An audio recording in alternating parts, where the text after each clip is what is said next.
أعوذ بالله من الشيطان الرجيم بسم الله الرحمن الرحيم والصلاة والسلام على سيد الوجود النبي محمد صلى الله عليه وسلم akí Ọlọ́run akí Ànábì akí gbogbo àwọn afala tó kidile mo akí ẹ̀yin olólùfẹ́ Ọlọ́run látara Alfa Ọlọ́pẹ́ Al-Miskinu Billah mo ń ṣe live show nínú platform Sheikh Jamiu Ìyanu Ọlọ́run wọ́n flag show ẹ̀ mọ́ mi lọ́wọ́ wọ́n flag ẹ̀ mọ́ mi lọ́wọ́ wọ́n fẹ́ kí message on rí wọ́n fẹ́ kí message on rí wọ́n flag program ẹ̀ máa lọ audio máa fẹ́ ṣe báyìí máa tún send ẹ̀ ìdí ni ẹ̀yin olólùfẹ́ Ọlọ́run lára wa ẹ dákun tẹ́ máa ṣe live video ẹ bá like ẹ̀ ìtẹ́ bá fi lè mú tẹ́ bá ń like ẹ̀ tẹ́ bá ń love ẹ̀ tẹ́ bá ń love ẹ̀ tẹ́ bá ń like ẹ̀ tẹ́ bá fẹ́ flag ẹ̀ wọ́n ní lè ní opportunity láti flag ẹ̀ bẹ́ẹ̀ bá ṣe comment tẹ́ ń love tẹ́ ń like wọ́n ní lè ní opportunity láti flag ẹ̀ máa lọ́wọ́ ẹ̀yin olólùfẹ́ Ọlọ́run lára wa ẹ dákun mo pè yín àkíyèsí anytime tẹ́ bá ti rí mi ní live show ẹ máa like ẹ kẹ́ ti comment gan ẹ máa like ẹ ẹnìkan lè like 100 times àwọn tá bá mọ̀ pé a fẹ́ stay a fẹ́ máa wo program yẹn ní show ní live ẹ dákun ẹ ṣá máa tẹ love ẹ máa tẹ like ẹ máa tẹ love ẹ máa tẹ like ká má bàa flag program yẹn mo ń ṣe báyìí nísìnyí mo flag ẹ wọ́n ti flag ẹ báyìí so mo ní kí wọ́n ṣe audio kí wọ́n post ẹ gẹ́gẹ́ bí ọ̀rọ̀ tí mo bá lọ ń bẹ̀ ẹ jẹ́ kọ́kọ́ gbé láti ẹ̀yìn wá síwájú díẹ̀ kí n tó ibi tí mo ti dé pé mo fẹ́ tú àṣírí Save Your Soul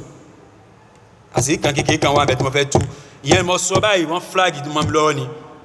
ọlọ́ ni wọ́n gba wọn jẹ́ kí n mo ti fẹ́ ṣe mo fẹ́ tẹ́ continue but ìdí ni ẹ dákun ẹ máa love ẹ máa like ẹ tẹ́ bá ti rí mi ní show live show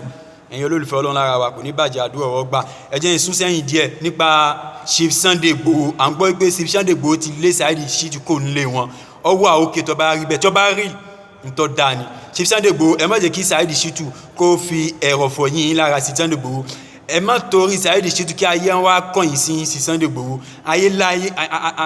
ní ilẹ̀ Yorùbá alákin alọ́bìnrin afẹ́yìn ní àgbà ní ilẹ̀ Yorùbá afẹ́kẹ́ stand fún ilẹ̀ Yorùbá gbogbo ayé wà lẹ́yìn pẹ̀lú ìgbésẹ̀ tẹ́ fẹ́ gbé hùn take it next month on the 2 àbí kí ni date yẹn ayé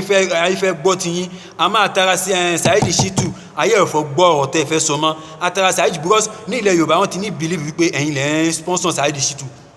nílẹ̀ Yorùbá wọ́n ti ní believe pé ẹ̀yin lẹ wà lẹ́yìn Saheed Shittu nílẹ̀ Yorùbá wọ́n ti ní believe pé ẹ̀yin lẹ ń kọ́ Saheed Shittu tó àwọn àfa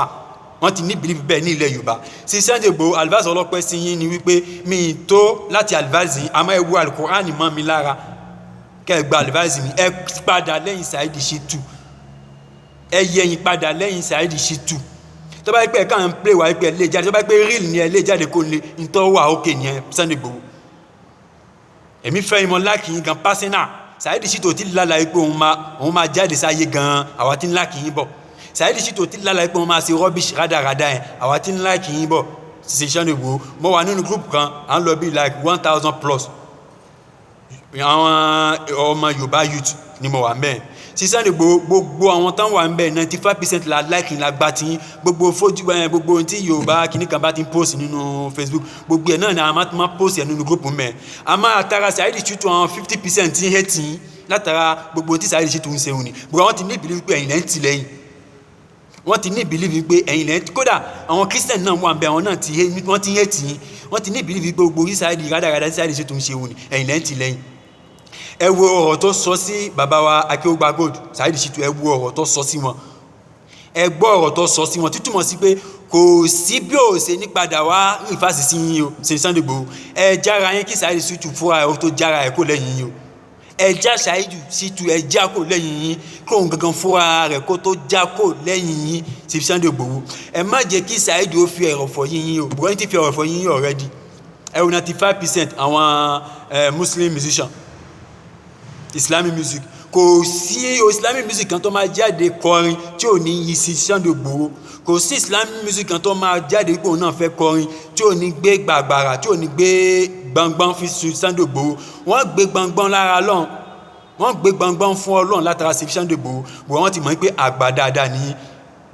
ìsàn tó bá rí bẹ́ẹ̀ Saheed Shittu ẹ wá wo àwọn musician táwọn sọ òun ni gbogbo wọn sìn wọ́n ti ń fèsì látara kíni látara Saheed Shittu wọ́n ti ní believe wípé ẹ̀yin lẹ́ ń gbé lẹ́yìn Saheed Shittu sí Sunday Igboho advice tèmi sí yín ni wípé ẹ dákun àwa fẹ́ yín alọ́ọ̀kì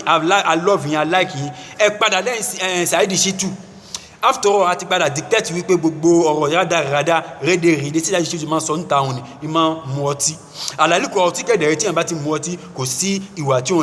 yàn lè wù tí ọ̀dà tí yàn bá ti mu ọtí yàn lè gbá bàbá tó bí yàn lọ́mọ yàn lè gbá ní etí tí yàn bá ti mu ọtí tí yàn bá ti mu tí ó náà yàn lè mú ogi fi lá ìyà tó bí yàn lè mú igi fi lá lérí. You understand? Because tí yàn bá ti mu ọtí tí ọtí bá ti ń ṣe bó ṣe ń ṣe yìí tí ẹni ẹ bá fi sọ̀rọ̀ tán tí ojú ẹ bá ti wá sẹ́mi náà ni mo sọ̀rọ̀ adúrò ọ̀rọ̀ yìí Sunday Igboho mo fi Ọlọ́run àtànàbí mo fi bẹ̀yìn mo fi Jesus Christ mo fi bẹ̀yìn mo fi Ṣàngó mo fi bẹ̀yìn gbogbo nǹkan láyé mo fi bẹ̀yìn ẹ padà lẹ́yìn Saheed Shittu because ìdí tí mo fi Ṣàngó bẹ̀yìn ni wípé àwọn kan wọ́n wà ní ìlànà bọ́nà sí pé ẹ̀sìn àbáláyé mo fi ẹ̀sìn Ìsìlámù mo fi bẹ̀yìn mo fi ẹ̀sìn Kristẹni mo fi bẹ̀yìn ẹ̀sìn àbáláyé náà mo fi bẹ̀yìn ẹ kó lẹ́yìn Saheed Shittu ẹ má jẹ́ kó fi ẹ̀rọ̀fọ̀ yíyín because gbogbo àwọn àgbà nílẹ̀ Yorùbá ti ní believe wípé ẹ̀yin lẹ́ ń kọ́ ẹ̀yin lẹ́ ń tẹ̀ síta kọ́ máa bú gbogbo àwọn àfáàntà kọ́ máa bú gbogbo àwọn èèyàn àlàlíkọ́ ẹ̀lẹ́mọ̀mọ̀ kankan sí bẹ́ẹ̀ ṣe lé kó léwu ni ẹ̀ tún dislike yẹ because profile sọ̀rọ̀ sí bàbá Akéwùgbà Gold báyìí Sunday Igboho ń bọ̀ wá lóyún lọ́la o kó tó di pé ọmọ wa dislike yìí tó di pé ọmọ wa destroy yìí ní ọ̀la ẹ̀yin kankan fúnra yín ẹ̀ kọ́kọ́ destroy rẹ̀ náà ìyẹn lọ bẹ́ẹ̀ ọ̀rọ̀ tí mo máa ń bá bọ̀ tó fi di pé wọ́n flag mi lórí program yẹn live show tí mo ṣe tí mo fi ṣe audio báyìí ni wípé àṣírí Save Your Soul mo ní ìyàn bíi 6 ọ̀tọ̀ọ̀tọ̀ tí mo ń gbàdúrà fún mo ṣe program kan ìràwọ̀ mi atara bẹ́ẹ̀ ni woman kan wá inbox mi wá ń ṣáàtì mi ó nù ń fẹ́ kí n fún òun ní nọ́mbà WhatsApp mo wá fún àwọn jọ ń sọ̀rọ̀ WhatsApp ó ní àfàmù ní nà program mi ìràwọ̀ mi tẹ́ ṣe mo láìkì ẹ̀dí nìyẹn tí mo wá bá yín àmọ́ bẹ́ẹ̀ ṣe ń wò mí o jama Save Your Soul mọ́ wà ó ní ẹ mọ́jà fẹ́ ọ̀gùn mẹ́ látara bẹ́ẹ̀ ni mo fi mọ látara ìyá tí mo sọ ẹ mo mọ àwọn bíi 3 ọ̀tọ̀ọ̀tọ̀ nílẹ̀ yìí àwọn 2 wọn sí nílẹ̀ yìí àtàrà ìyá yẹn mo ti mọ̀ wọ́n àwọn náà ìyá yẹn sọ fún mi wípé Save Your Soul kọ́ọ̀tì ni ìyá yẹn fi yé mi wípé kọ́ọ̀tì ni wọ́n ní ọ̀rọ̀ náà ti fẹ́ kó ń bẹ́ẹ̀ ti pẹ́ but àwọn wọ́n ní ọgbọ́n la àgbà fi ń sá fún màálù wọ́n ní díẹ̀ náà wọ́n fẹ́ sá fún Save Your Soul pé táwọn bá ṣàdédé jáde dislike Save Your Soul wọ́n ní Saheed Shittu yọ padà sọ ẹni tí ẹni ò ṣe Saheed Shittu wọn máa sọ fún ayé ìyá ẹ̀ wọ́n sọ fún pé ṣé mo mọ alájà Àjọkẹ́ Zainab àmọ́ ní mo mọ̀ wọ́n lára tó sá méjà wọ́n ní ẹ̀rí bí Saheed Shittu ṣe ń parọ́ mọ́ ìyá ẹ̀ ọ̀pọ̀lọpọ̀ 95% tí ìyá yẹn ò ṣe Saheed parọ́ mọ́ nítorí pé ìyá yẹn padà detect wípé rédèrèdè rádaràdà ni Saheed Shittu ṣe tí Saheed Shittu náà wọ́n fi ń sọ èyí tí woman ò ṣe fún ayé ìdí nìyẹn woman fi ń yé mi wípé àwọn náà fẹ́ kó but díẹ̀ wọ́n náà wọ́n wà bẹ́ẹ̀ bí àìsìn bẹ́ẹ̀ Saheed Shittu sọ ọmọ àṣírí tó wà láàrin ìwọ àti bólú orúkọ àfà yìí ó kẹ́ ìdẹ́fà sẹ́pà wọn lórí màá rántí ó kọ bólú orúkọ àfà yìí ìwọ Saheed Shittu àti àfà yìí àti woman kan sẹ́ máa àṣírí kan tó wà láàrin yín mi fẹ́ tú síta o àní nínú àwọn Save Your Soul ẹ má já blame gbogbo wọn kọ́lẹ́jà gbogbo wọn ló yẹ ká blame nítorí pé àwọn kan wà nínú Save Your Soul wọ́n wà bẹ́ẹ̀ bí àìsìn bẹ́ẹ̀ wọn ò mọ bá ṣe fẹ́ jára wọn kó lẹ́yìn Saheed because wọ́n mọ̀ pé tán bá ti jára wọn kó èyí tí wọn ò ṣe Saheed Shittu máa sọ fún ayé pé wọ́n ń ṣe ẹ̀rù yẹn ló ń bá wọn táwọn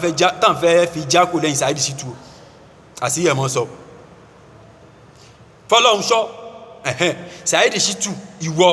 àti Fọlọ́runṣọ́ àti woman kan ó pupa gẹ́gẹ́ bá ṣe sọ fún mi nínú Save Your Soul ṣe é máa ra tẹ́ ń dá bẹ́ẹ̀ tí àwọn jàmọ́ òfin mọ̀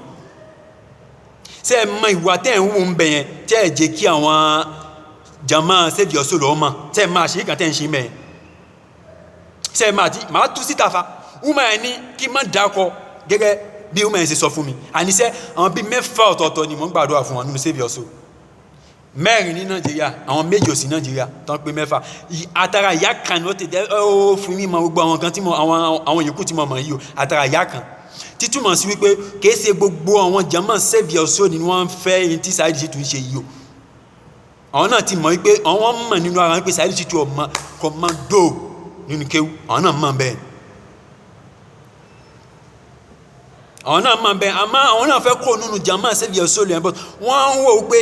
díẹ̀díẹ̀ náà wọ́n fẹ́ fi kó ń bẹ̀ kí Saheed Shittu wọn má bàa parọ́ ní tí wọ́n ń ṣe fún ayé káwọn bá parọ́ mọ́ wọn kí Saheed wọn bá a sọ fún ayé ni wọ́n fi ń dẹ̀ tán fi ń fọ́lọ́ ẹ̀ díẹ̀díẹ̀ níwọ̀n bá bó ṣe kàn fọ́lọ́ ẹ̀. Saheed Shittu ọwọ́ ti wà like dọ́là ó ti nù ní àánú kan tí ò lè padà mọ́.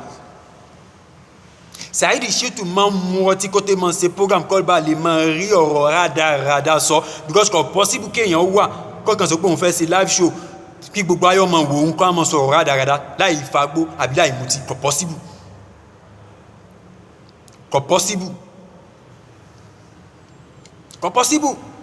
Uma ẹ̀ ń sọ àìmọye nǹkan tí Uma ẹ̀ ń sọ fún mi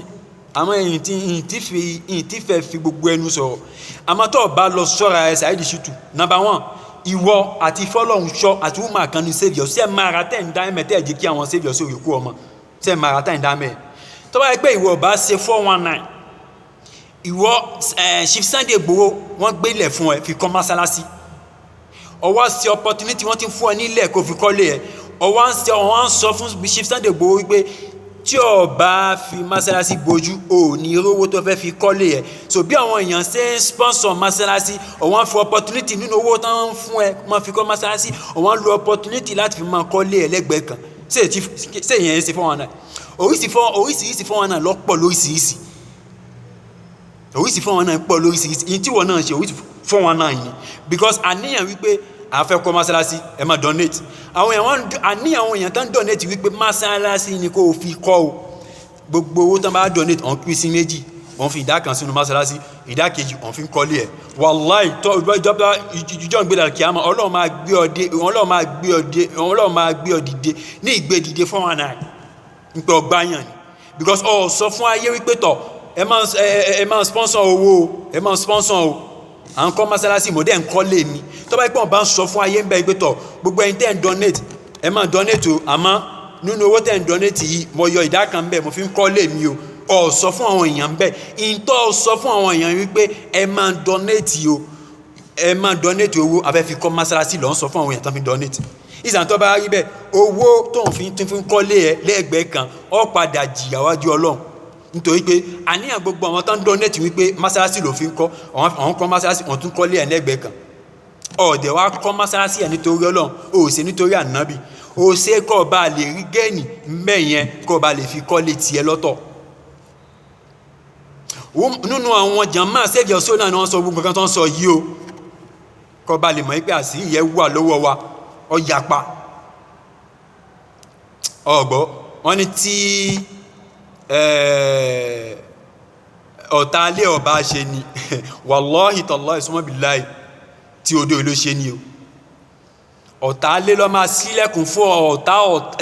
ọ̀tá ìta tí wọ́n máa fi wọlé síyàn máa lára nínú àwọn Saheed Shittu rẹ̀ náà ni wọ́n sọ àṣírí ẹ̀ fún èmi Alfa Ọlọ́pẹ́ mi ti fẹ́ tú síta nítorí pé àwa kọ́sí ànábì àìsábà máa tú àṣírí yẹn síta àmọ́ mọ̀ ń wọ̀ nìyẹn tó bá lẹ step down lórí gbogbo rádaràda tó ń ṣe máa padà tú àṣírí yẹn síta